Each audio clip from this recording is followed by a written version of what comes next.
Meanwhile, the president's challenger was also in New York, also facing some difficult questions.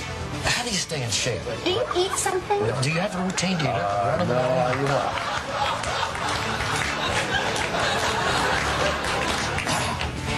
It's like Nerf Crossfire.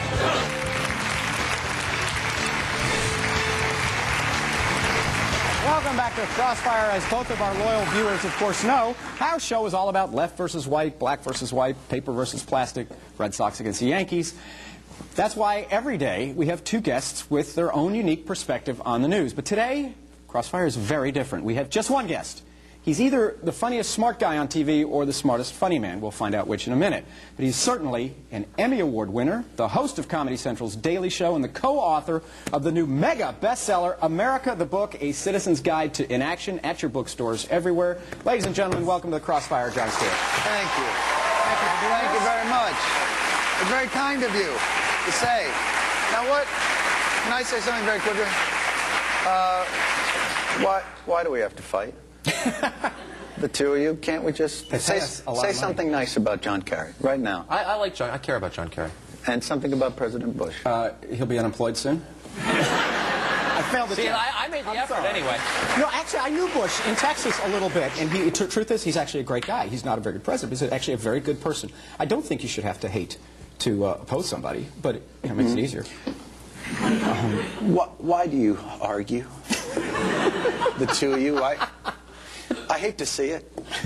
We enjoy it. Let me ask you a question. Wait, let me ask you a question first. All right. Is John Kerry really the best? I mean, I think, John Kerry's not a terrible guy. Is he the best? I thought Lincoln was good. Is he the best the Democrats can do? Is he the best the Democrats can do? Yeah, this year. I'd always thought in a democracy, and again, I don't know, I've only lived in this country, that there's a process, what they call them, primaries. Right. And they don't always go with the best, but they go with whoever won. So is he the best? According to the process. Right, but of the 9 guys running, who do you think was best? Do you think he was the best? The most impressive? The most impressive? Yeah. I thought Al Sharpton was very impressive. I enjoyed his way of speaking. I think oftentimes the person that knows they can't win is allowed to speak the most freely, and because otherwise shows with titles such as Crossfire, or Hardball, or I'm going to kick your ass, or we'll jump on it. In many ways, it's funny, and I made a special effort to come on the show today because I have privately amongst my friends and also in occasional newspapers and television shows mentioned this show as being bad. And I wanted to. I felt that wasn't fair, and I should come here and tell you that I don't. It's not so much that it's bad as it's hurting America. So I wanted to come here today and say, wait. Here's just what I wanted to tell you guys. Yeah. Stop. Stop hurting America. Okay, now and come work for us, because we, as the people. How do you pay? The people, not well. Better than CNN, I'm sure. But you can sleep at night. See, the thing is, we need your help. Right now you're helping the politicians and the corporations, and we're left out there to mow our lawns. You just said we're too rough on them when they make mistakes. No, you're not too rough on them. You're part of their strategies. You're partisan, what do you call it, hacks. Wait, John, let me tell you something valuable that I think we do that I'd like to see you do. Something valuable? Yeah, no, it's nice when politicians, and I'll tell you, when politicians come on, yeah, it's nice to get them to try and answer the question. And in order to do that, we try and ask them pointed questions. I want to contrast our questions with some questions you asked John Kerry. If you want to compare your show to a comedy show, you're more than welcome to. Here's the point. If that's your goal, no, it's not. I wouldn't aim for us. I'd aim for Seinfeld. Here's the problem. That's a very good show. Kerry won't come on this show. He will come on your show. Let me suggest why he wants to. Well, we have civilized discourse. Well, here's an example of civilized discourse. Here are 3 of the questions you asked John Kerry. Yeah. You have a chance to interview the Democratic nominee. You ask him questions such as, quote, how are you holding up? Is it hard not to take the attacks personally? Yeah. Have you ever flip-flopped, et cetera, et cetera? Yeah. Didn't you feel like you got the chance to interview the guy? Why not ask him a real question instead of just suck up to him? Yeah, how are you holding up is a real suck-up. And I actually was giving him a hot stone massage. It sounded that way. As we were doing it. It did. You know, it's interesting to hear you talk about I felt the my sparks responsibility to the, you know, I didn't realize that, and maybe this explains quite a bit. No, the opportunity. Is that the news organizations look to Comedy Central for their cues on integrity. So what I would suggest is, when you talk about you're holding politicians' feet to the fire, I think that's disingenuous. I think you're... How are you holding up? I mean, come on. No. I don't. But my role isn't. I don't You think. can ask him a real question, don't you think? Instead of saying, you know. I don't think I have to. By the way, I also asked him, you know, were you in Cambodia? But I didn't really care, because I don't care, because I think it's stupid.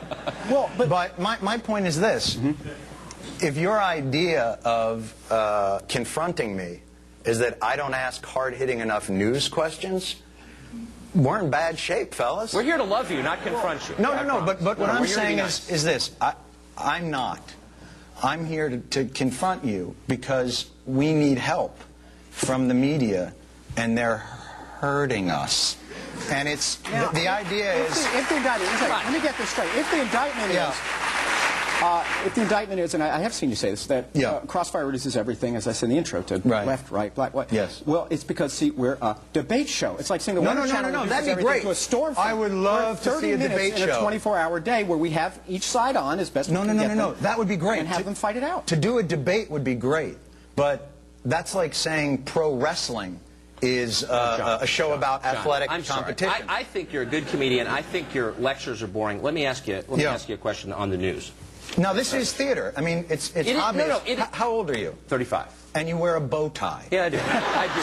So this is... No, I know. So You're right. No, let me just go. No, come on. And listen, I'm not suggesting that you're not a smart guy, because those are not easy to tie. But the thing is that you're doing theater when you should be doing debate, which would be great. No, it's not honest. What you do is not honest. What you do is partisan hackery. And I'll tell you why I know it. You have John Kerry on your show, and you sniff his throne, and you're accusing us of partisan hackery? Absolutely. You've got to be kidding, man. You're on CNN. The show that leads into me is puppets making crank phone calls.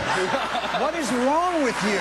Well, I'm just saying, there's no reason for you, when you have this marvelous opportunity not to be the guy's butt boy, to go ahead and be his butt boy. Yes, It's embarrassing. I was absolutely his butt boy. I was so far. You would not believe what he ate 2 weeks ago. You know, the interesting thing that I have is you have a responsibility to the public discourse, and you fail need to get a job at a journalism miserably. School, I think. You need to go to one. The thing that I want to say is, when you have people on for just knee-jerk, reactionary talk... Wait, I thought you were going to be funny. Come on, be funny. No, I'm not going to be your monkey. Go ahead. I watch your show every day, and it kills me. I can tell you love it. It's so painful to watch. You know, because we need what you do. This is such a great opportunity you have here to actually get politicians really Jon off Stewart? of their marketing and strategy. Yeah, it's someone who watches your show and cannot take it anymore. I just can't. What's it like to have dinner with you? It must be excruciating. Do you like lecture people like this, or do you come over to their house and sit and lecture them, and they're not doing the right thing, that they're missing their opportunities, evading their responsibilities? If I think they are.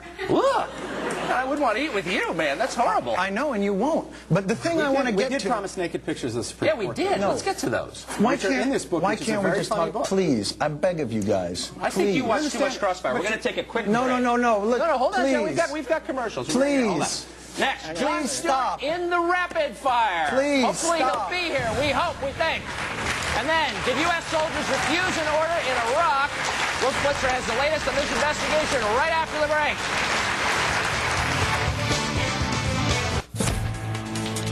I'm Wolf Blitzer in Washington. Coming up at the top of the hour, the Pentagon investigates a report that U.S. soldiers refused to go on a dangerous mission in Iraq. We'll have details.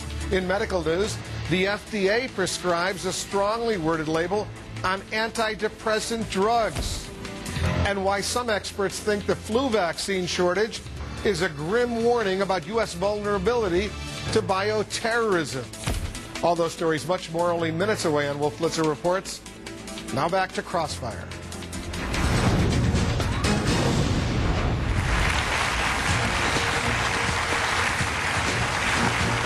Welcome back to Crossfire. We're We're talking to Jon Stewart, who was just lecturing us on our moral inferiority. John, you're bumming us out. Tell us, what do you think of the Bill O'Reilly vibrator story? Go. I'm sorry? I don't. Oh, okay. What do you think? Let me change the subject then. Where's your moral outrage on this? I don't have any. I know. Which candidate do you suppose would provide you better material? I'm sorry? Which candidate do you suppose would provide you better material if he won? Mr. T. I think he'd be the funniest.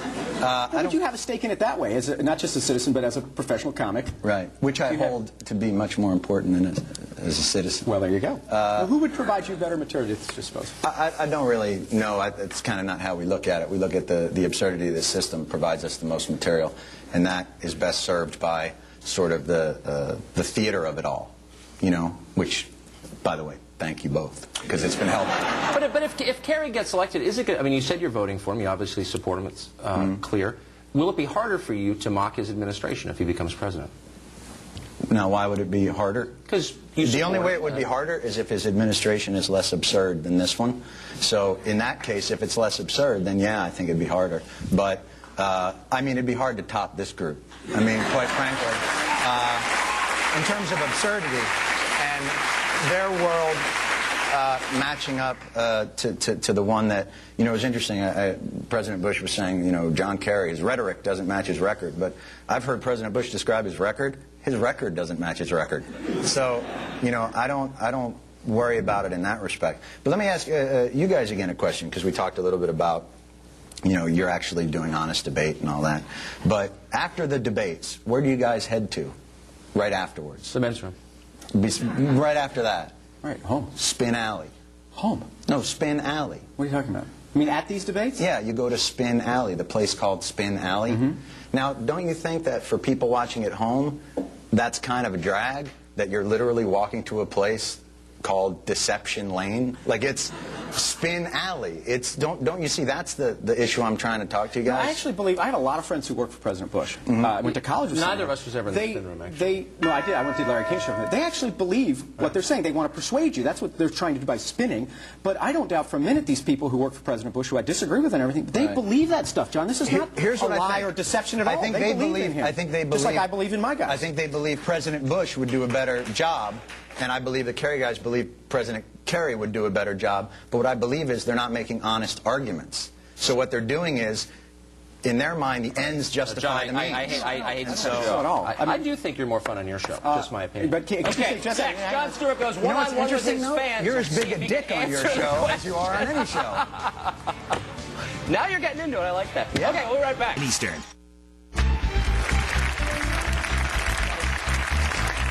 Welcome back. Welcome back to Crossfire. We are joined by Comedy Central's Jon Stewart, host of The Daily Show, and author of #1 bestseller, America the Book, A Citizen's Guide to Democracy in Action. Some questions from our audience. Yes, sir, what's your name? Hi, my name's David. I'm from Boston. Hi, David. My question is, what do you think the hump on GW's back during the debate was? Say it again. What do you think the hump on George's back during the debate was?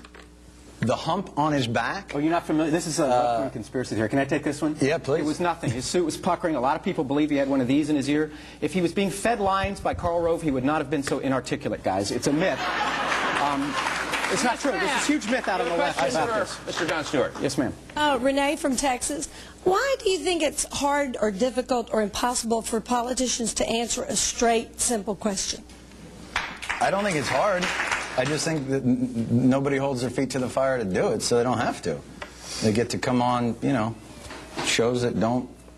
Were they too easy on them? Yeah. Not Ask easy. how you holding up You began by saying we were too hard on people and too difficult or contentious. And I think you're, yeah. All right, Jon Stewart, come back soon. That's inconsistent. Jon Stewart, good of you to join us. Thank you very much. The book is America, A Citizen's Guide to Democracy in Action. From the left, I am Paul Begala. That's it for Crossfire. And from the right, I'm Tucker Carlson. Have a great weekend. See you Monday. Oh, that went great.